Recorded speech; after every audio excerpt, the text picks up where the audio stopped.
नमस्कार, daily line के news file bulletin में आपका स्वागत है। मैं हूं अभिषेक पांडे। इस बुलेटिन में हम आपको बताएंगे कि पेरिस ओलंपिक में कौन से खेल में भारत को पहला मेडल मिला है। साथ ही बताएंगे कि पीएम की मन की बात में उन्होंने ऐसा क्या कहा है, और आपको बताएंगे कि प्रशांत किशोर ने अपनी पार्टी को लेकर क्या ऐलान किया है।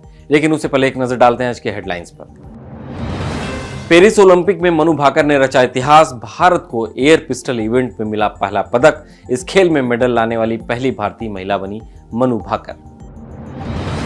पीएम मोदी ने की मन की बात। मैथ्स ओलंपियाड विजेताओं से की बात। खादी पर गर्व करने और हैंडलूम के कपड़े खरीदने को कहा। यूपी में अखिलेश यादव ने खेला बड़ा दांव। माता प्रसाद पांडे को बनाया नेता प्रतिपक्ष। सपा की बैठक के बाद लिया गया फैसला। प्रशांत किशोर गांधी जयंती पर लॉन्च करेंगे अपना राजनीतिक दल। 2 अक्टूबर को औपचारिक रूप से करेंगे पार्टी की घोषणा। केंद्रीय मंत्री ने रूसी सेना में काम कर रहे 10 भारतीयों के लौटने की दी जानकारी।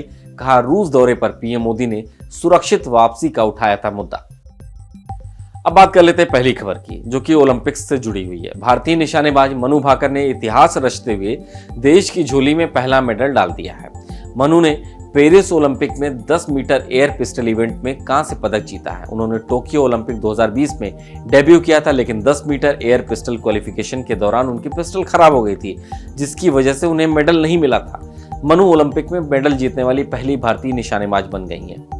भारत का ओलंपिक के इतिहास में शूटिंग में यह 5वां मेडल है। अब बात कर लेते हैं अगली खबर की। प्रधानमंत्री नरेंद्र मोदी ने आज मन की बात की है। ये मन की बात कार्यक्रम का 112वां एपिसोड रहा। इस दौरान पीएम ने पेरिस ओलंपिक, मैथ ओलंपियाड और असम मोइदम टाइगर डे, वनों के संरक्षण, स्वतंत्रता दिवस पर बातें की हैं। पीएम ने कहा कि हर साल 7 अगस्त को नेशनल हैंडलूम डे मनाया जाता है। ऐसे में आजादी के पर्व पर एक कपड़ा खादी का जरूर लें।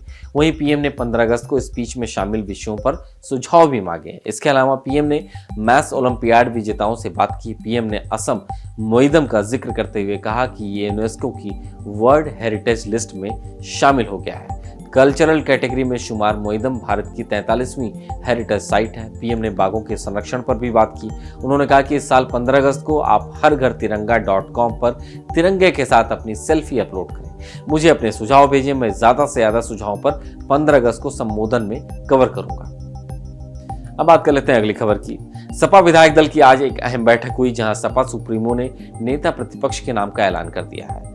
विधानसभा सदस्य माता प्रसाद पांडे को विधानसभा में नेता विपक्ष चुन लिया गया है। इस बैठक में अखिलेश यादव ने विधानमंडल सत्र की पूरी तैयारी के साथ उतरने के निर्देश दिए हैं। साथ ही कहा कि जनहित के मुद्दे प्रमुखता से उठाए जाएं। नेता प्रतिपक्ष बनने के अलावा विधायक महबूब अली को अधिष्ठाता मंडल, कमाल अख्तर को मुख्य सचेतक और राकेश कुमार उर्फ आर.के. वर्मा को उप सचेतक नियुक्त किया गया है। माना जा रहा है कि सपा का ये ब्राह्मण कार्ड आने वाले समय में उपचुनाव में भाजपा के लिए एक मुसीबत बन सकता है। अब बात कर लेते हैं अगली खबर की। प्रशांत किशोर ने अपनी राजनीतिक पार्टी का ऐलान किया है। चुनावी रणनीतिकार से समाजसेवी बने प्रशांत किशोर ने जन सुराज के पदाधिकारियों के साथ बात करते हुए ये जानकारी दी। प्रशांत किशोर का कहना है कि वे 2 अक्टूबर को गांधी जयंती के मौके पर पार्टी को लॉन्च करेंगे। फिलहाल प्रशांत किशोर पीके जन सुराज के माध्यम से बिहार में पैदल यात्रा कर रहे हैं। उन्होंने कहा कि करीबन 1 करोड़ सदस्य गांधी जयंती के मौके पर जन सुराज की नींव रखेंगे। इसके साथ ही उन्होंने ये भी साफ कर दिया कि वे खुद पार्टी का नेतृत्व करेंगे, जहां उनकी पार्टी आने वाले विधानसभा चुनाव में लोगों की ताकत को मजबूत करने की कोशिश करेगी। अब बात कर लेते हैं अगली खबर की। केंद्रीय विदेश राज्य मंत्री कीर्तिवर्धन सिंह ने रूसी सेना में काम कर रहे 10 भारतीय नागरिकों के जल्द भारत लौटने की जानकारी दी। केंद्रीय मंत्री ने कहा कि सभी कर्मचारियों को रूस की सेना ने रिलीज कर दिया है। सपा सांसद धर्मेंद्र यादव ने लोकसभा में इस बाबत सवाल किया था।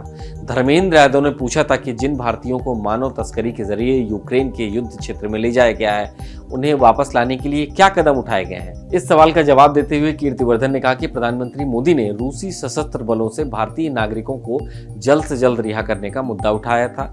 अभी तक रूसी सशस्त्र बल लगभग 10 भारतीय नागरिकों को छोड़ चुका है, जो जल्द ही देश में वापस आ जाएंगे। तो आज के daily line news file bulletin में सिर्फ इतना ही। देश दुनिया की तमाम खबरों को पाने के लिए आप देखते रहिए डेली लाइन।